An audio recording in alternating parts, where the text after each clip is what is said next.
Shalom saudara yang dikasihi Tuhan. Saya mau cerita, ini kejadian udah setengah tahun lebih. Ada teman saya, mereka suami istri datang ke rumah saya. Cerita bahwa keadaan mereka sudah sangat sulit dalam keuangan. Suaminya sudah tidak kerja, dan terkadang suaminya suka pinjam, gali lubang tutup lubang. Nah, saya bilang ke suaminya, kamu ini nggak boleh pinjam-pinjam lagi sama orang. Firman Tuhan berkata, terkutuklah orang yang mengandalkan manusia, yang mengandalkan kekuatannya sendiri. Kita harus sepenuh hati bersandar hanya kepada Tuhan saja. Saya bilang, kamu harus minta ampun sama Tuhan. Ceritakan semua dosa kamu ke Tuhan. Dan jangan pernah ulangi lagi. Dan jangan pernah melakukan dosa lagi. Dan teman saya bilang, kalau saya masih rokok gimana? Nggak apa-apa, pelan-pelan nanti Tuhan juga lepaskan. Teman saya suka sakit-sakitan juga. Nah, dia pulang, dia benar saudara, dia ceritakan semuanya ke Tuhan. Dia mengakui semua dosa-dosa dia, apa yang dia lakukan. Dia ceritakan semua. Akhirnya seminggu kemudian saudara, ada satu ai-ai, tante-tante ke tempat kosnya. Tante ini udah 2-3 kali ke tempat dia nggak ketemu. Terakhir itu dia dia ke tempat teman saya ini, ke kosnya. Nah, orang kosnya dibuka, dia cari orang ini ada nggak. Akhirnya orang ini, mereka ngobrol, iya bu, ini orang butuh ditolong katanya gitu. Akhirnya cerita-cerita, akhirnya tante ini ketemu sama teman saya, dia cerita-cerita. Dan mereka benar-benar sangat butuh makanan juga. Akhirnya tantenya bilang, itu di mobil saya banyak makanan, ambil ke katanya gitu. Akhirnya dia kasih banyak makanan. Dan kedua kali teman saya ketemu tantenya ini lagi. Tantenya nanya, itu di tangan kamu ada apa? Kerupuk, dia jualan kerupuk. Akhirnya tante ini bantu promosiin saudara, sampai jual keluar kota. Sehari kadang bisa jual 100 bungkus lebih. Puji Tuhan, tante ini baik banget. Saya percaya bukan karena satu kebetulan ya saudara. Karena Tuhan lihat hati teman saya ini sungguh-sungguh mau bertobat. Akhirnya Tuhan buka jalan. Dan tante ini bilang ke teman-temannya di grup, ada nggak yang tergerak mau bantuin satu orang ini, dia butuh kendaraan. Jadi mereka kumpulkan uang untuk beli motor buat teman saya. Akhirnya tante ini kasih motor ke teman saya. Puji Tuhan, Tuhan Yesus sungguh amat baik saudara. Waktu teman saya datang ke rumah saya, dia ceritakan ini sampai saya terharu. Saya nangis, Tuhan itu ajaib. Nah, akhirnya dia bilang, saya ini sakit. Saya, kenapa ya? Coba kamu lepas rokok. Mungkin pengaruh dari sana. Saudara, teman saya ini udah rokok 30 tahun lebih. Puji Tuhan, akhirnya dia lepas rokoknya juga.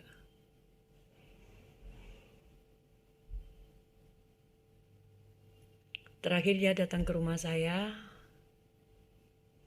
Dia sudah kerja sama orang.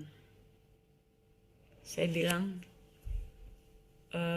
bagaimana masih setia baca firman Tuhan? Sudah mulai kendor. Saudara, di saat kita butuh Tuhan, kita begitu bergebu-gebu. Di saat kita udah diberkati, tetaplah setia saudara dengan firman Tuhan, jangan pernah melepaskan. Teman saya mulai mengurangi firman, mulai kurangi firman Tuhan, udah mulai jarang baca firman Tuhan, dosa mulai mengejar dia. Jadi di tempat pekerjaan dia itu banyak merokok. Dia ada keinginan pengen rokok lagi. Saudara, di saat kita diberkati atau tidak diberkati, setialah sama firman Tuhan. Pegang firman Tuhan sampai akhir hidup kita. Jangan pernah kita lepaskan. Karena firman Tuhan itu adalah fondasi hidup kita. Petunjuk peta untuk menuju ke surga.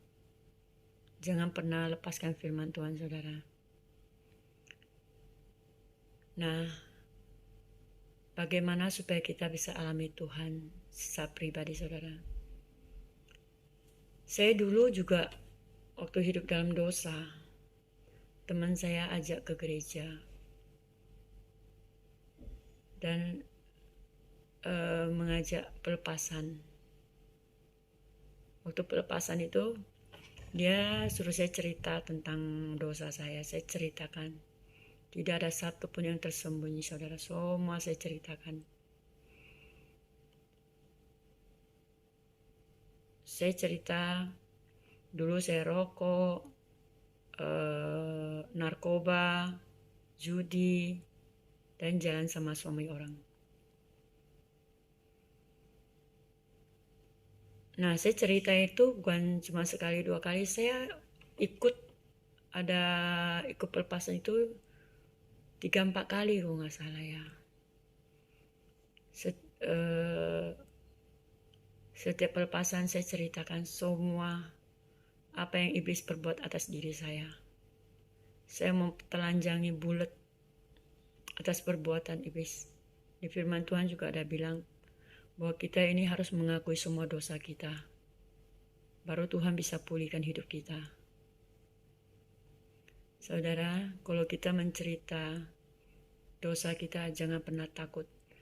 Nanti kalau saya cerita dosa saya ini, mungkin nanti saya dikucilkan, saya dianggap kayak gimana. Jangan pernah takut, saudara. Makanya dosa kita ini tidak boleh sembarangan cerita. Hanya ke hamba Tuhan yang benar-benar khusus doa pelepasan. Dan saya mengucap syukur di gereja keluarga Allah juga ada Ecotel Retreat.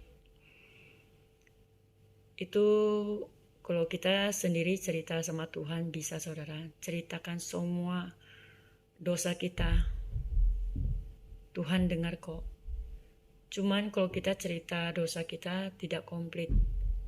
Terkadang ada kutuan yang harus kita putuskan.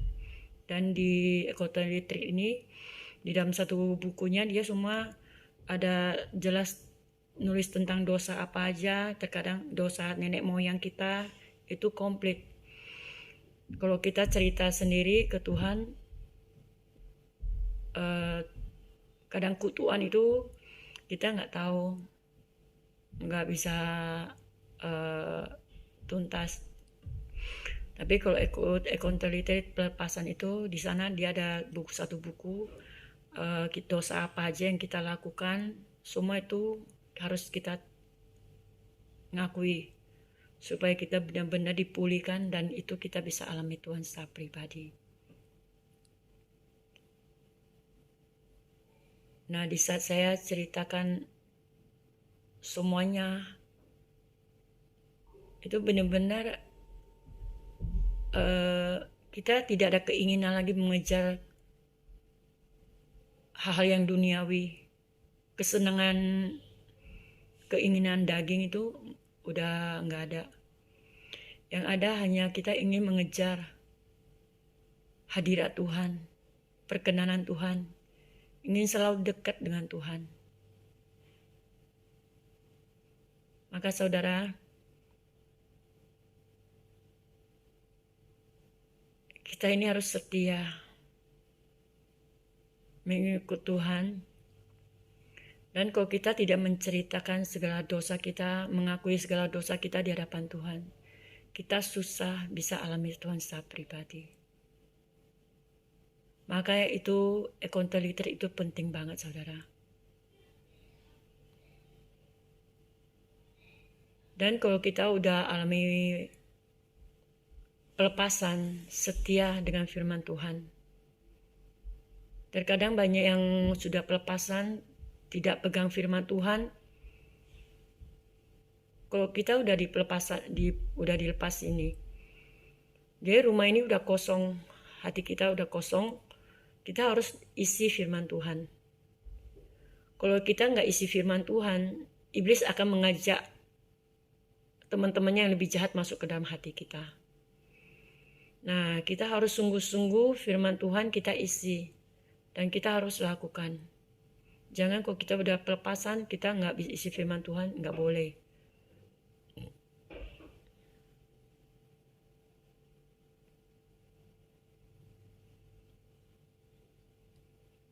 Sekian dulu saudara, sampai sini. Kiranya apa yang aku sampaikan menjadi berkat bagi kita semua. Terima kasih, Tuhan Yesus memberkati.